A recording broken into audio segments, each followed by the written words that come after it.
Most people think grizzlies are rage and muscle. They're wrong. The real superpower is judgment, wait, decide, and strike. In the next 10 minutes, I'll prove it.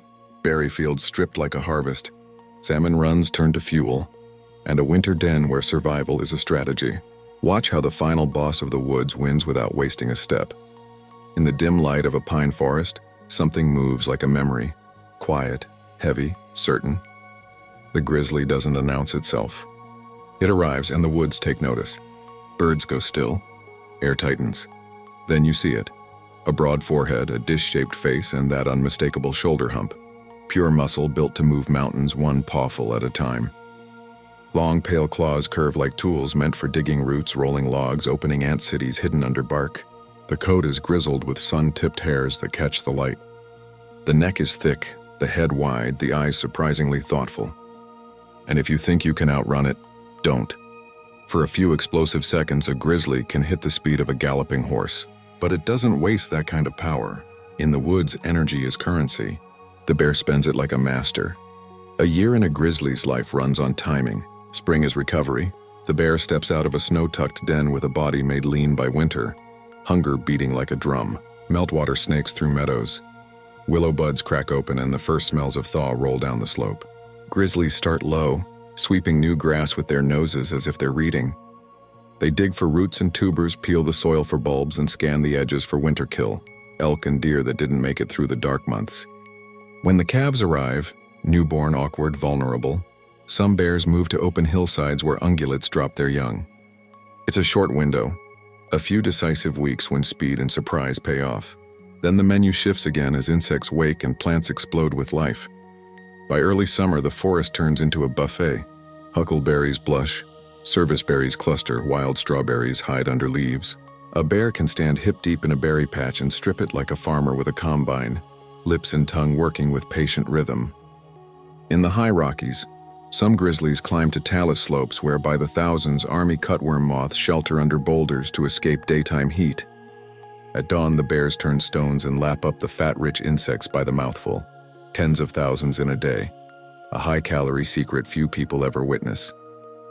Along northern coasts and in Alaska, where salmon stack in green rivers, grizzly blends into brown bear, and bodies swell on fish fat. Different woods, different rivers, same principle. Take the biggest payoffs when the season offers them. Late summer and fall sharpen into a single purpose. Hyperphagia, the drive to eat, turns hours into appetite. The bear is banking for winter, packing fat that will power the entire body while snow locks down the world. It raids squirrel middens for whitebark pine seeds, each kernel a capsule of oil and survival. It grazes, digs, gorges, and sometimes fights for prime patches or carcasses. Dominant males throw weight around. Mothers with cubs move with an edge, reading wind and distance, choosing paths that keep little ones out of trouble. Watch a grizzly cross a hillside and you'll see it isn't wandering. It's navigating memory.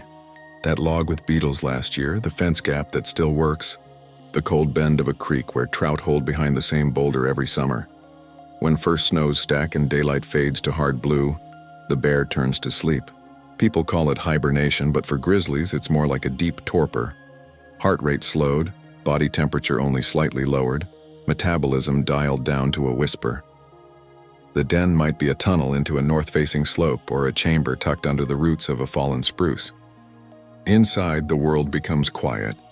If she's a mother, something miraculous happens in the dark. Tiny cubs are born midwinter, each hardly heavier than a can of soup, blind and squeaking, nursing on milk rich as cream. Outside, storms grind across the ridges. Inside, a family grows on autumn's fat, on berries and fish and roots gathered in long, careful days. Spring returns and the den that was sanctuary becomes a doorway. A female steps into light with 2 or 3 balls of fur tumbling after her, ribs, curiosity, and everything to learn.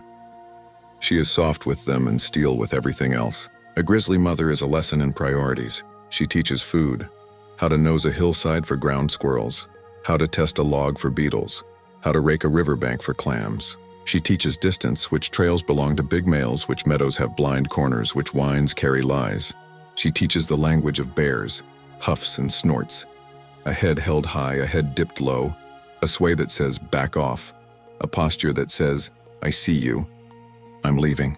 Let me pass. And if teaching fails, she stands between her cubs and the world and changes the geometry of the moment. Grizzlies are called solitary, and mostly that's true. But solitary isn't simple. They keep a social map that overlays the land like invisible ink. Who yielded at the creek bend last year? Who owns the berry slope? Who's too young to challenge and who's too dangerous to test? A young male drops low when an old boar crests a ridge. A bear pauses to smell and makes a quiet, wide arc around a stand of aspens marked by a stronger rival. On salmon streams, where food is so abundant the rules soften, you can watch hierarchy work in real time. The biggest males take the best positions. Smaller bears wait their turn downstream. Mothers slip in and out with bodies angled away from trouble, keeping peace through space and timing. For all their power, they aren't constant fighters and certainly not mindless destroyers. Most of a grizzly's diet is plants. Most of its hours are walking, smelling, deciding. The nose is everything. Where we see trees, a bear reads paragraphs of scent layered through air. Elk passed at dawn, a coyote circled at noon, choke cherries ripening in the draw, a human on the wind from half a mile away. Ears map woodpecker knocks and squirrel alarms. Eyes track motion better than detail, and that's enough. These senses stitch a living from a place where food moves, seasons lurch, and the wrong bet costs weight you can't afford to lose. Their presence rewrites a valley. Elk shift calving grounds when bears are close. They don't linger in calf-heavy meadows. Berries spread because bears eat them and scatter seeds in fertilizer-rich packages. Carcasses left by bears or shared with wolves feed ravens, eagles, foxes, beetles, an entire cleanup crew. The grizzly isn't just an apex predator. It's an ecosystem manager. Remove it and you don't just lose a roar. You lose the rhythm it enforced, the caution it inspired, the life it recycled. What surprises people most is the quiet. Watch a grizzly in a meadow on a summer evening and you'll see a head down in the flowers, lips carefully picking, the body swaying like a metronome as it grazes. You'll see a bear sit on its haunches the way a person might and look out over a valley when the light goes gold. You'll see curiosity, not fury, paws turning over a bone weathered by winter, a nose pressed to an anthill, a head cocked at a sound only it can hear. You'll see judgment. A grizzly knows the difference between a problem worth solving and a fight worth skipping. That judgment is why it survives. Step closer to the theme we started with. Wait, decide, strike, and you'll notice how often restraint wins the day. On an open hillside, a grizzly can vanish in seconds not because it's a shadow, but because it chooses the folds of ground the way a chess player chooses lines of play. On a river, it won't explode at the first splash. It finds the seam where salmon pause and lets the current bring opportunity. In berry country, it moves a beat slower than you expect, conserving energy so it can spend it where the calories justify the cost. Power without judgment burns out. Judgment without power stalls. The grizzly lives where both meet. There's risk at the top, always. A broken paw means hunger.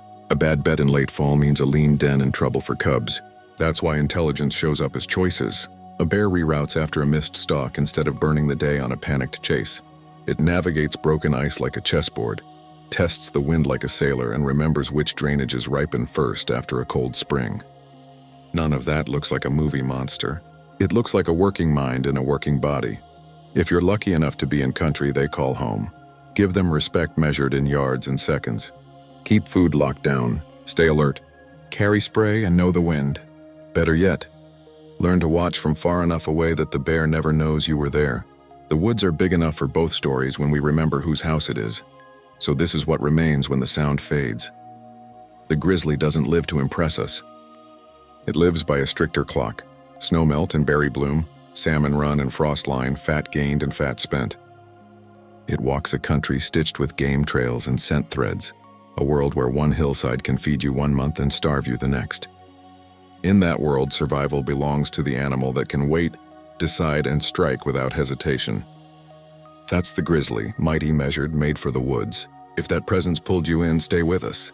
There are more stories in these trees, some loud, most whispered, and the grizzly is only the beginning.